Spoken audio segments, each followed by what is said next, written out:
No episódio final dos Perdidos no Tempo, em homenagem aos 80 anos do Capitão América, a gente vai abordar as aventuras do personagem no novo milênio. Fique com a gente depois da vinheta.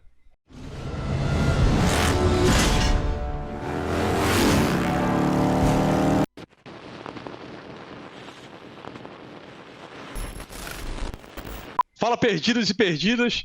Mais uma vez a gente está aqui para contar como é que foi o Capitão América aqui no começo dos anos 2000 até a presente data. E eu estou com os dois Capitães Américas que estão perdidos pelos Estados Unidos, Fábio e André Loreto. E a gente vai contar para vocês como é que está sendo esse final dos 80 anos do personagem. Mas só um detalhe importante, se por acaso você perdeu alguns dos programas ou se você quiser rever todos, a gente fez uma playlist com os vídeos todinhos na sequência, beleza, para você maratonar e assistir quantas vezes você quiser pelos próximos 80 anos. Aproveite, se inscreve, deixe seu comentário em todos eles e não deixe de curtir também. E o Capitão América ele já começa sob o efeito de um grande evento histórico, principalmente o evento que marcou os norte-americanos, que foi o atentado do 11 de setembro. Isso tem uma influência direta nas histórias do personagem. Na verdade, o mundo inteiro, né, viu esse acontecimento, né, mas os Estados Unidos, obviamente, foi afetado mais diretamente. E a primeira revista da Marvel que abordou esse assunto foi, na verdade, uma revista do Homem-Aranha, né? Foi a Amazing Spider-Man 36, que saiu em dezembro de 2001. Mas o Capitão América estava lá. Foi uma história especial, né, entre aspas, assim, né, para abordar de frente esse assunto com os heróis lá nos escombros, né, do World Trade Center, e o Capitão América estava lá presente. A partir disso, o próximo volume da revista do Capitão América começou abordando também um pouco dessa questão uma mistura, na verdade, né, de terrorismo com patriotismo e tal, mas sem ser aquele negócio meio piegas, vamos colocar assim, ou vertente só para um lado. O John Neighbor, que foi o escritor dessa primeira fase da nova revista, ele já tinha escrito várias histórias da Vertigo. Então ele tentou dar uma pegada um pouco diferente no momento crítico e difícil do Capitão América, né? Tanto que esse volume, as primeiras 28 revistas estavam com o selo Marvel Knights, que traz aquelas histórias com conteúdo um pouco mais adulto, né? Mas onde é que eu quero chegar com isso? O Capitão América, ele enfrentou, claro, o terrorismo, que era o assunto que estava em voga ali. Salvo engano, enfrentou, inclusive nominalmente, a Al-Qaeda, apareceu em algumas histórias. Mas, por outro lado, um outro aspecto do personagem foi abordado. Ele chegou a visitar Guantánamo, né, para libertar um preso injusto que estava lá, um preso do Islã, né, que tinha sido colocado lá de forma incorreta. Então o Capitão América sempre tentou ficar nesse equilíbrio, né, entre um lado e outro. Mas querendo ou não, pelas circunstâncias do momento, a gente teve ali uma enxurrada de capas patrióticas e tal, mas o conteúdo das histórias tentou ficar ali num meio termo entre um lado e outro. E uma coisa que é importante a gente comentar também é que, na verdade, o Capitão América do John Neighbor, ele não era visto como um símbolo da nação, e sim como a consciência da nação naquele momento. Ele foi escrito para tentar passar essa impressão. Então, por isso, essa questão da dualidade, né, de não enxergar somente um lado da história, né, e não fazer isso de forma maniqueísta. Eu acho que isso é o que mais que tem para destacar dessa primeira fase. Como eu falei, as primeiras 28 edições elas estavam com o selo Marvel Knights, né, só que a partir da 29 até a 32, que foi o final dessa primeira grande fase do Capitão, as revistas já não tinham o selo Marvel Knights porque começou uma preparação para a grande saga que ia acontecer aquele ano, que era Vingadores: A Queda. E aí a gente já está em 2004. Né? Então a gente teve o 11 de setembro de 2001, teve essa fase do Capitão América que foi mais ou menos ali entre 2002 até 2004, e aí a gente tem a primeira grande saga desse período, né, que é Vingadores: A Queda. Mas a gente tem uma minissérie, né, Fábio, aí? Exatamente. Minissérie bem importante, principalmente se a gente considerar a série da Marvel do Falcão e Soldado Invernal. Sim, sim, até, inclusive, na minha opinião, mais importante que Vingadores A Queda, enfim, né? Não que a história não seja legal, mas para o nosso foco aqui tem muito mais relevância. Foi uma minissérie que saiu em 2003, que chamava A Verdade, né? Captain America, The Truth, Red, White and Black. Essa história, essa minissérie, ela retratou a origem do Isaiah Bradley, né? Que foi um personagem que talvez tenha sido conhecido pelo grande público na série do Falcão e o Soldado Invernal, né? E aquele arco dele lá na série, ele vem diretamente dessa história, né? Que tratava justamente de fazer uma adaptação, entre aspas, né? De experimentos reais que o exército americano fez com soldados negros, né? Então, adaptando isso para a mitologia do Capitão América, né, foi mais uma revisão, assim, ainda que parcial, da origem dele, mostrando que antes do Steve Rogers, né, o governo dos Estados Unidos, o exército dos Estados Unidos, fez experimentos com proto-soros do super soldado com soldados negros, com militares negros. E o que deu mais certo disso aí foi o Isaiah Bradley. E isso, na verdade, é um comparativo, né, com algo real, né? Os experimentos de Tuskegee, eu não sei como é que pronuncia, enfim, foi uma coisa que o exército dos Estados Unidos realmente fez. Então, eles pegaram essa ideia, esse fato histórico e adaptaram para as histórias do Capitão América aí, para essa minissérie do Capitão América, melhor dizendo. Mas depois de Vingadores A Queda, a gente tem uma nova fase do Capitão América, um novo volume, que é com Ed Brubaker. E ele já começa, vai ser um longo run dele à frente do personagem. Eu acho que talvez seja a fase mais importante no Capitão América, porque ele consegue fazer algo assim de longa duração. Ele vai conseguir plantar coisas que, quando a gente olha agora com o passar do tempo, a gente vê que as sementes já foram plantadas desde a sua primeira revista, que é o aparecimento de um super soldado soviético.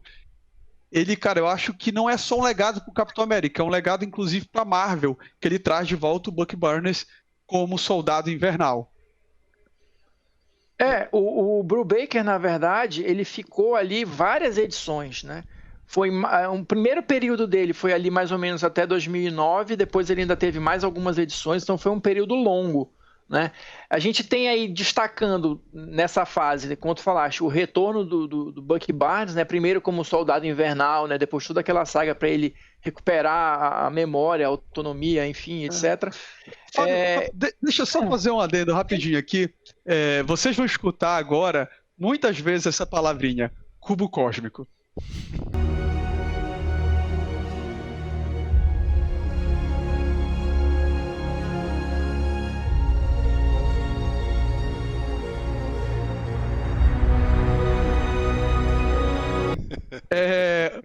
Como é que o Bucky Barnes volta a ser, deixa de ser aquele soldado ali, o assassino soviético, e vira o soldado invernal?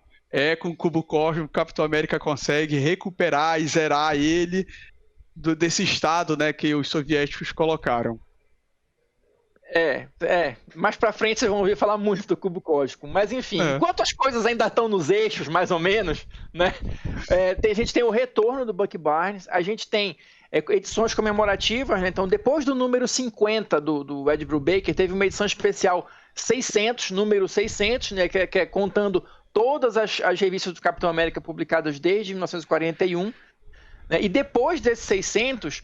O Brubaker ainda fica mais 19 edições. Então, como a gente falou, foi um período bem longo. E, assim, eu acho que é bem relevante, como o Oswaldo falou, porque o Brubaker, ele pega toda a cronologia do personagem até então, tudo que a gente falou nos outros vídeos todos, né? O Brubaker vai abordar de alguma forma durante essa fase dele, né? Vai revisitar, vai atualizar, vai organizar isso de uma maneira mais contemporânea, vamos colocar assim, né? E isso tudo só faz engrandecer o cânone do herói. E mais, para fechar assim, o Brubaker propõe uma discussão bem interessante durante essa fase dele, porque assim, a gente está acostumado a ver o Capitão América como o homem fora do tempo, o homem que está desajustado, está fora de sincronia com o que está acontecendo e tal, está atrasado, né? É antiquado em relação ao que a gente está vivendo. Mas a discussão que o Brubaker propõe é uma mudança de perspectiva aí. Que, na verdade, o que mudou ao longo desse tempo todo foram os valores da América. Então, o problema está na América, que veio se deteriorando década após década. Os valores do Steve Rogers, do Capitão América, não seriam antiquados, seriam valores verdadeiros e válidos ainda hoje. O problema é que eles são vistos dessa maneira porque a América veio desgringolando de 1940 para cá. Essa é o pano de fundo da saga toda do Brubaker à frente do Capitão América. E eu acho que aproveitando essa pegada, essa característica do Capitão América, ela vai aparecer inclusive na grande saga que vai marcar esse período, que é a Guerra Civil, em que a gente tem um grupo de heróis defendendo o registro de super-heróis, e a gente tem o Capitão América liderando a questão da liberdade, quem vai controlar as pessoas que vão controlar os super-heróis. E que coloca frente a frente Capitão América e Homem de Ferro, e aí vai dividir os heróis. Uma saga muito interessante, vai ter o Homem-Aranha ali mudando de lado. Mas o final da saga é muito bacana, porque quando parece que o Capitão América está prestes, o grupo dele está prestes a vencer, ele olha para o lado e percebe que o que ele está defendendo ali, esse heroísmo, para defender as pessoas. Ele está causando destruição, e as pessoas em volta dele ali parece que estão torcendo pelo Homem de Ferro, né? Elas não tem sentido a bandeira que ele quer defender. E aí decide se entregar para a SHIELD e decide que o povo americano decida o que vai ser feito com os super-heróis. E só uma curiosidade em relação à Guerra Civil, dá para fazer um paralelo, né? Porque naquela época estava rolando nos Estados Unidos o Patriot Act, né, que, salvo engano, também é uma coisa que veio decorrente dos atentados do 11 de setembro, né, um enrijecimento de algumas fiscalizações, de algumas coisas, de algumas leis lá e tal. E aí dá para fazer um paralelo entre esse Patriot Act e em inglês, o Registration Act, né, que é a lei de registro dos super-heróis, que é o mote, né, da Guerra Civil. Então, para a gente ver que, assim, apesar de ser quadrinhos, apesar de ser fantasia, vira e mexe a gente consegue fazer um paralelo ali com o que está rolando, né? Como o Loreto falou no programa passado, é meio que um registro histórico da época, né? Não deixa de ser. Perfeito, meu caro. Deixa eu só colocar aqui um negócio que Por favor, passou, né? Estreia aí no programa. Deixa eu só falar. Você que presenciou todas essas décadas tem mais a que falar com a gente.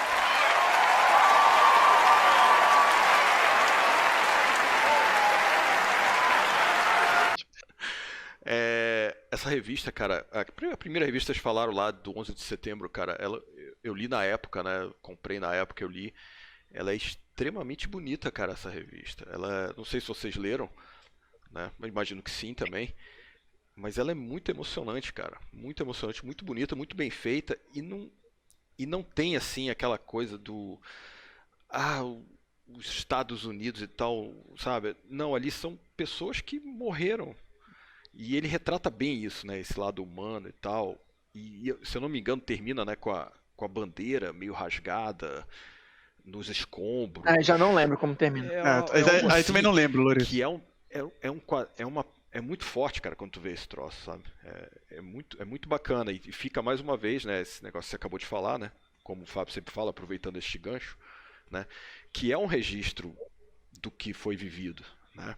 Então, assim, mais uma vez, né, mostrando que o quadrinho também serve para isso, né?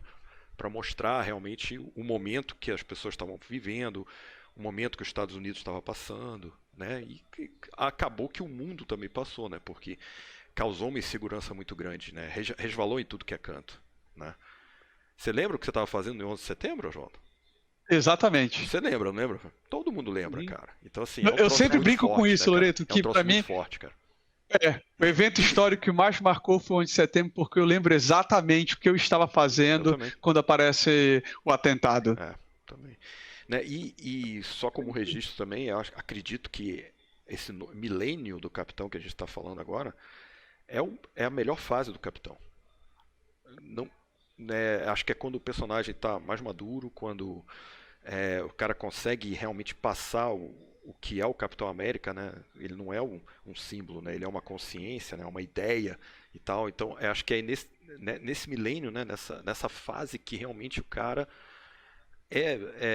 marca realmente o personagem, cara. E muito por conta do Ed, né? O Ed realmente teve um papel muito importante nisso do Capitão América, cara. Não, assim, só pra concluir essa parte pra gente avançar, se você nunca leu nada do Capitão América, tá acompanhando aqui os programas por curiosidade, o que eu leio, como é que eu começo? Leia a fase do Brubaker. Lê só isso, que já tá excelente, porque ele vai abordar tudo que aconteceu antes e vai, né, arrumar e trazer isso de uma forma muito boa. Então, se você tiver que escolher o que eu leio do Capitão América, lê a fase do Brubaker. Até porque se você tá começando, né, é mais fácil você ler agora, porque você vai acabar se identificando. E depois, se você gostar muito do personagem, você começa a visitar as outras fases, né? Porque são quadrinhos diferentes, a narrativa é diferente. Então, se você pega um troço mais atual, é mais fácil você se adaptar. Cara, aproveitando essa recomendação dos Perdidos, a gente dá continuidade ao que o Brubaker estava planejando, né? Então, apesar de Guerra Civil ser do Mark Millar, com certeza isso foi conversado, porque logo depois o Capitão América se entrega, ele vai ser julgado pela sua desobediência ao governo e consequência. Só quando ele está caminhando para o tribunal, a Sharon Carter, que estava manipulada pelo Dr. Faustus e o Caveira Vermelha, acaba assassinando o Capitão América. É claro que ali não é, eu estou resumindo bastante, vai ter uma minissérie que vai mostrar como é que se descobre que é ela, mas o Capitão América morre. E até o enterro dele é muito legal, cara, porque remete lá ao começo dele, não um enterro, digamos assim, solene, mas é o Tony Stark, o Hank Pym e a Vespa com o Namor retornando ele para o Ártico e o Namor dizendo que enquanto ele for o soberano dos oceanos, exatamente, ele vai descansar em paz ali. Cara, então é bem emocionante forte, ali. Cara. É muito forte, cara. É muito, muito bem feito, cara, sabe? É pra pegar quem gosta realmente do Capitão ali, cara. E aí, Fábio, o que acontece? O Capitão América morreu, mas a gente não pode ficar sem o Capitão América. Isso. Bom, como tu falaste, essa fase do Brubaker começou com o retorno de um antigo personagem, né? O Bucky, primeiro como soldado invernal, e depois ele conseguiu se livrar da lavagem cerebral e tal, da dominação, e já tinha um tempinho que ele já estava do bem, vamos colocar dessa forma, né? Então, com a morte do Steve Rogers, o Bucky assume o manto de Capitão América, né? Ele ganha um uniforme novo e tal, não sei o que, uma outra pegada, né? Ele tem o escudo. Ele usa uma arma também, né? Usa a faca para usar o braço biônico dele com maior força para lançar o escudo. Sim. E legal que isso daí, quem o coloca é o Tony Stark, né? E o Steve Rogers deixa, digamos assim, um testamento. E nesse testamento ele quase que pede pro Tony de passar o manto pro Bucky. E isso tudo, só para vocês não se perderem, continua sendo a fase do Brubaker, tá? O Brubaker continua escrevendo Capitão América Bucky, né? E vai embora.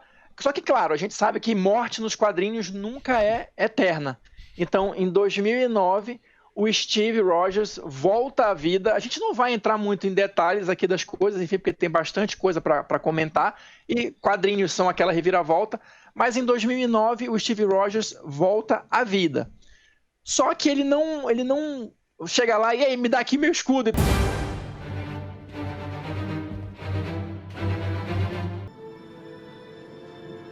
Me dá aqui meu escudo e tal, e toma tudo de volta. Então, de novo, Fábio, interseção. Ele volta à vida com o cubo cósmico.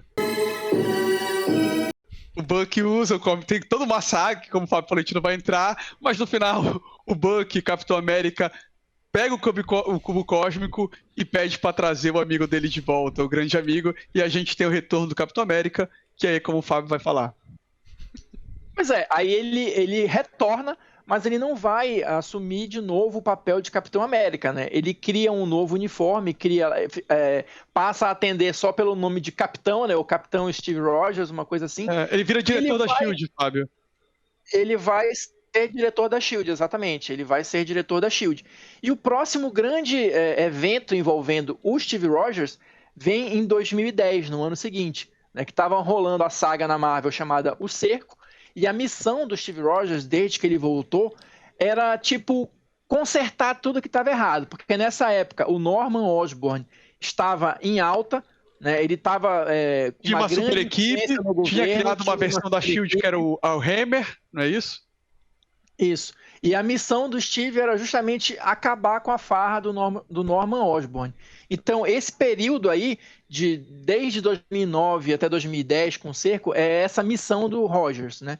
E aí a gente vai avançar para 2011, com a próxima grande saga, né? Esse período, na verdade, do Capitão América é muito ditado pelas sagas da Marvel, né? As histórias dele iam se encaixando nessas mega sagas, por isso que a gente está dando mais... Tem um momento bacana, Fábio, tem um momento bacana na saga do Cerco, que é o Bucky é o Capitão América, né? O Capitão América, como o Fábio disse, ele pensa em reassumir, só que ele vê que o Bucky está excelente como Capitão América e ele fica nos bastidores nesse plot contra o Norman Osborn. E ali na conclusão da saga, depois dele ter reunido, como essa figura da SHIELD, várias super equipes, o Bucky passa o escudo para ele liderar, que ele naquele momento ele fala, o mundo precisa do Steve Rogers, Capitão América, não deve ser eu.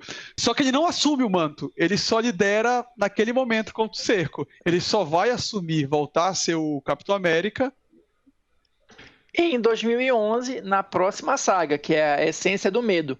Mas por que ele volta a ser o Capitão América? Porque o Bucky morre, né, nessa saga, e aí, como o mundo não pode ficar sem um Capitão América, ele pega o escudo, né, o uniforme, tudo de volta, enfim, e reassume o seu papel como Capitão América, né? E assim a gente prossegue, né, pincelando aqui os eventos principais. Então, em 2012, a gente vai ter a saga dos Vingadores versus X-Men, e aí o que vai resultar em equipes misturadas ali com mutantes e heróis e tal, uma tentativa da Marvel de integrar um pouco mais as coisas. E em 2014 tem o próximo grande evento na vida do Capitão, que é assim, eu acho que de repente eles não tinham mais para onde ir com o personagem, não sabiam mais direito o que fazer, e aí lembraram que os poderes dele eram por causa do super soro, né? E o que aconteceu? O soro do super soldado para de fazer efeito, tá? Tem uma saga lá em 2014 que trata Ele enfrenta disso. o prego de ferro, Fábio, né? Chico Alicate contra o Aranha. Zé Martelo tentará pregar o Morsa. Aí, como resultado desse combate, o nome já é trash, né? E aí ele perde o super soro. Por isso que a gente está só dando um rasante aqui, né? Porque tem coisas que não vale muito a pena a gente entrar em detalhes. Mas, enfim, como efeito da perda do super soro, o Steve Rogers começa a envelhecer, né? Então ele rapidamente vai para os 90 anos, que supostamente seria a idade que ele teria sem o super soro, né? E aí, neste momento, o que é importante também da gente comentar é que, como ele estava com 90 anos, não tinha mais condições de ir a campo, o Sam Wilson vai assumir como Capitão América. Também com uma referência, né, da série do Falcão e Soldado Invernal. Inclusive, o uniforme que o Sam usa na série é idêntico ao que ele usa nos quadrinhos, né? Então, foi uma referência direta que eles fizeram. Então, a partir de 2014, a gente tem isso. O Capitão América, Sam Wilson, e o Steve Rogers, 90 anos, mas não aposentado. Só ali estrategicamente mandando alguém fazer as coisas, mandando a galera nas missões, né? Mas ele não Ele volta, Fábio, ele volta não como diretor da SHIELD, mas como diretor de inteligência, como um alto cargo na SHIELD. Isso, exatamente. E aí em 2016, né? Em 2016 a gente tem uma saga chamada Vingadores Vertentes, em que o Capitão América ainda é um jovem senhor de 90 anos, e junto com o Buck Barnes como o Soldado Invernal e o Falcão como sendo o Capitão América, eles descobrem que a Maria Hill e a SHIELD, eles tinham uma cidade-prisão, em que nessa cidade-prisão, com a ajuda, de novo, de quem? Do Cubo Cósmico. Só que dessa vez quiseram fazer diferente, aí transformaram ele num ser meio senciente, numa menininha chamada Kobik. E essa menina, ela apagava a mente dos vilões e eles ficavam nessa cidade-prisão ali sendo controlados. E aí tem todo um plot em que alguns vão conseguir os poderes, vão se rebelar, e a gente tem de novo os Ossos Cruzados, o embate com o Capitão América à beira da morte. E essa versão do cubo cósmico senciente, né, essa menina resolve salvar o Capitão América ali. E aí ela restabelece o Capitão América com poderes. A gente tem a volta do Capitão América com o super soro. Rejuvenescido. Mas, porém, não era exatamente o Capitão América. Lá vem. Né? O que ela trouxe, na verdade, foi uma versão alternativa do Capitão América. O Steve Rogers ficou preso no cubo cósmico, né? E a gente teve o que ficou conhecido como Steve do Mal, né? Evil Steve, né? Isso. Dark Steve, sei lá, qualquer coisa assim. Steve do Mal. Steve do Mal. Só que obviamente ninguém sabia que ele era o Steve do Mal, né? Mas ele, ali por trás das bombas, aqui e ali, começou a fazer algumas coisas meio esquisitas, meio estranhas, mas a gente só foi descobrir exatamente o que estava acontecendo no ano seguinte, em 2017, na saga Império Secreto. Não é, Oswaldo? Como é que foi mais Exatamente. ou menos aí essa onda? Exatamente isso, como o Fábio está dizendo. O Capitão América volta, só que ele fica com algumas condutas estranhas ao longo das próximas edições. E ali no final, digamos assim, na edição que antecede o Império Secreto, a gente tem o Capitão América fazendo a saudação. E aí você percebe que alguma coisa está muito errada. Essa versão senciente do cubo cósmico, ela já tinha sido contaminada pelo Caveira Vermelha. Quando ela restabelece o Capitão América rejuvenescido e com poderes, ela também faz algumas alterações na realidade e ela faz com que ele seja o Capitão Hydra, o Capitão América da Hydra, totalmente leal a essa organização. E ela também altera um pouco a realidade, alguns eventos, fazendo com que o Capitão América tivesse, ao longo de todas essas décadas, agindo como um agente adormecido, enfraquecendo as instituições, preparando para se tornar um grande fascista que vai controlar uma nova nação totalmente sobre o punho de ferro do Capitão América ali, que ele vai controlar, e a gente tem a saga do Império Secreto. Mas aí desenrola todo esse plot que o Oswaldo falou, né? E durante essa saga, claro, porque as coisas têm que terminar razoavelmente bem, o Steve Rogers original retorna. Com a ajuda de quem, Oswaldo? Loreto, ali, do cubo cósmico. O Capitão América estava preso no cubo cósmico. Então, o cubo cósmico tinha se despedaçado, alguns heróis têm pedaços, eles conseguem reunir, e a gente tem a volta do Steve Rogers original, e num grande embate com a sua versão fascista, o Capitão América prevalece. Só que assim, depois que termina a saga do Império Secreto, o Capitão América estava com sérios problemas de credibilidade, né? Porque afinal de contas nem todo mundo sabe os meandros do universo Marvel, né? Então, ele tem toda aquela imagem, né, tal de vilão e tudo mais, então ele precisava se reconectar com a comunidade e recuperar sua credibilidade. E precisava também, nos bastidores, de alguém para arrumar a casa depois de toda essa confusão de histórias. Então, quem foi que chamaram? O nosso velho amigo Mark Waid, que a gente já comentou em vídeos passados. Né?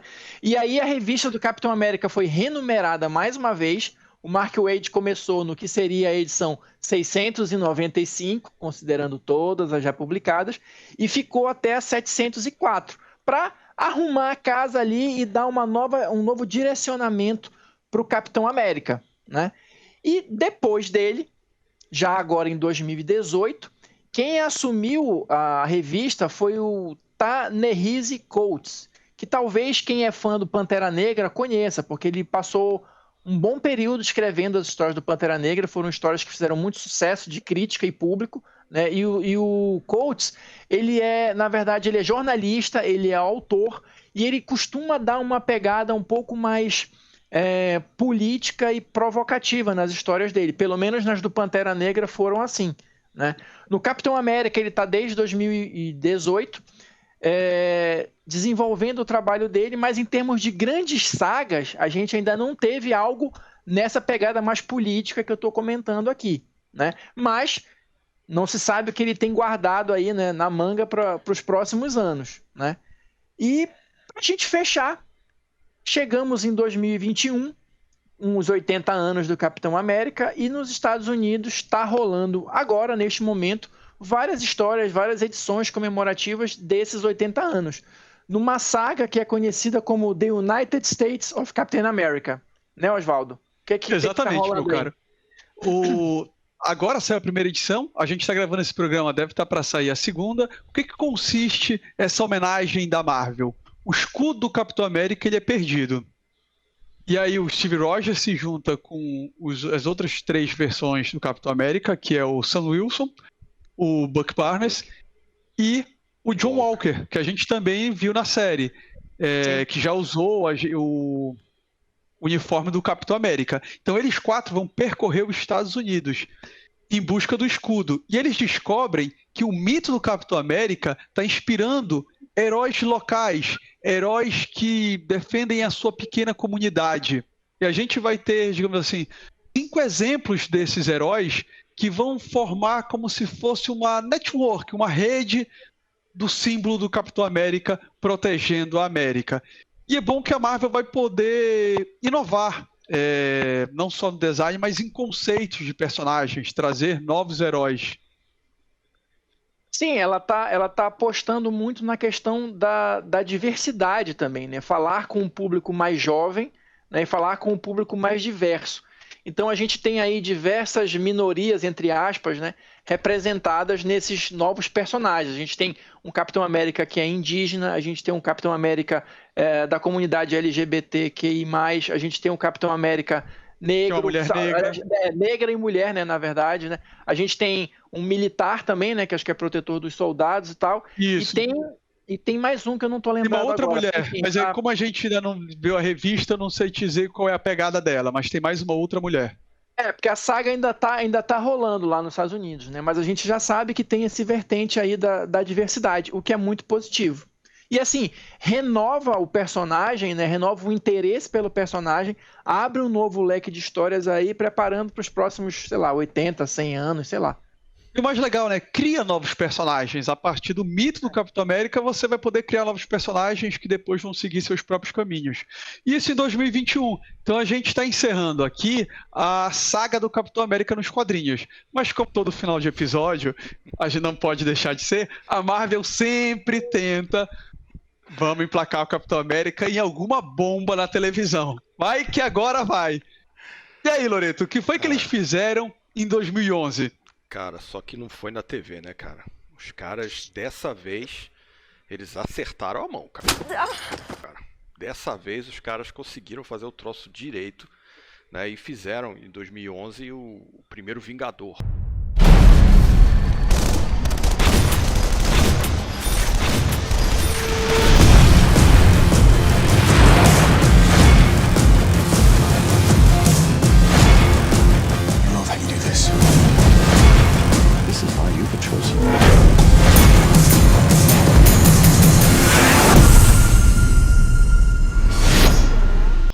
Que é o primeiro filme do Capitão América, que conta a origem do Capitão, né, no universo cinematográfico da Marvel, que é muito bom o filme, cara.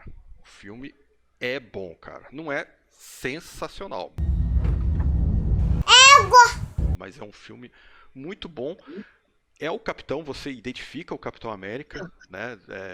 Uniforme, personalidade, conceitos, tudo tá ali naquele filme, né? Logo, eu não lembro qual foi a data do segundo filme. Qual é a data do segundo? 2014. Aí vem pra mim que é o melhor filme da Marvel. Pode falar que é o melhor filme da Marvel, porque é mesmo. É o melhor filme da Marvel até hoje, que é o Soldado Invernal. I'm right.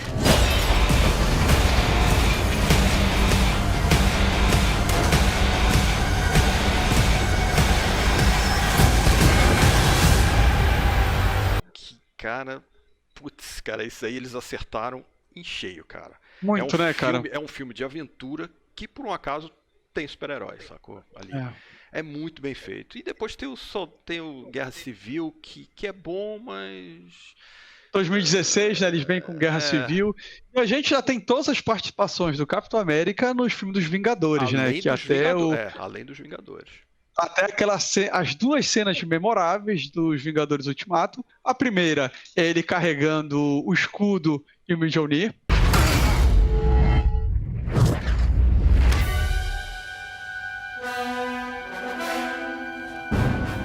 Aquilo Sim. ali é fantástico. Sim, sim.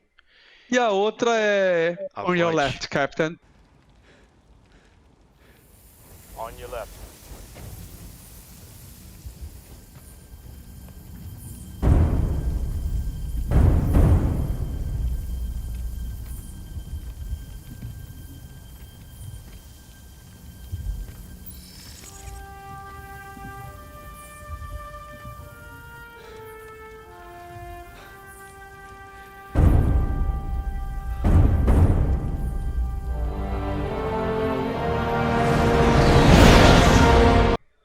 Não, tem essa, mas também tem um Mas Avante, né? Tem um Avante Vingadores. Sei lá, vai resultar no que você.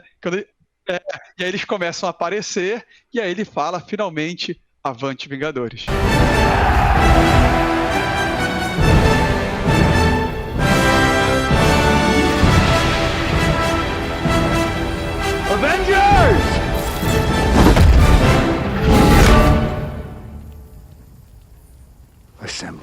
Cara, até arrepiei assim, aqui, bicho, até arrepiei aqui, velho. Que é realmente muito bem feito, Depois de décadas sendo achincalhado, né, nas séries de cinema, nas produções para televisão e etc.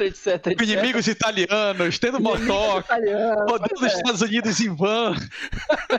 Finalmente, a gente teve uma transposição legítima, né, do personagem do quadrinho para o cinema. Com tudo que tem direito e com as adaptações devidas que potencializam o personagem e não descaracterizam, né? Como a gente viu em algumas das outras adaptações. Cara, claro que você é perdido já. Não, e criando com isso, né, cara, uma geração nova de fãs. Pois do é Capitão claro que vocês América. já devem ter ouvido vários vídeos falando dos filmes. Mas é bom ressaltar que o Chris Evans, ele lutou para ser o Capitão América, né, cara? E deu muito certo. Sim. E ele tinha sido um tocha humana num filme do Quarteto Fantástico fracassado, e geralmente não se tinha cultura de se reescalar personagem, meio que você se queimava com um personagem e aí dava chance para outro.